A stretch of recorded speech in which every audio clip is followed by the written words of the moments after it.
Assalamualaikum bang.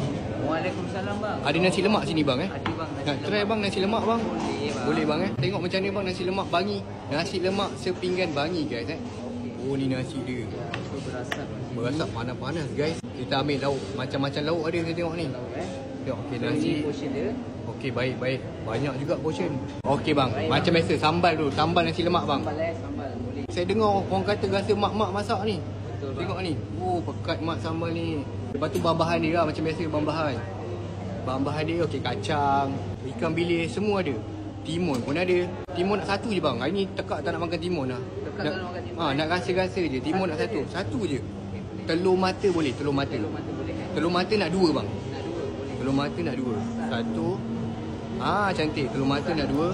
Lepas tu bang saya dengar sini ada nasi lemak lem sheng. Betul ke? Betul bang. Lem sheng rendang. Oh ni lem sheng rendang. First time dalam semua hidup makan nasi lemak dengan lem sheng.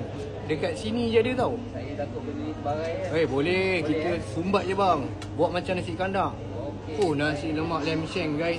Sambal paru bang. Sambal baru. Sambal paru macam sedap sambal paru. Okey ke bang kalau saya letak? Boleh. Tak ada masalah, tak ada masalah. Saya memang suka makan penuh-penuh bang. Saya nak rasa sambal udang boleh bang? Sambal udang. Sikit je nak rasa-rasa je sambal udang. Boleh. Tak apa abang letak je atas ikan bilis tu. Dia biar ikan bilis tu kena sambal pun sedap. Oh, sambal udang dah ambil. Sambal udang kita bagi 3 Sambal udang bagi 3. Bagi petai sikit. Oh, bagi petai. Ada petai bang? Ya. Bang nak try apa ni? Daging apa? Daging gendang bang kan? Nak rendang daging sikit bang. Nak rasa-rasa je.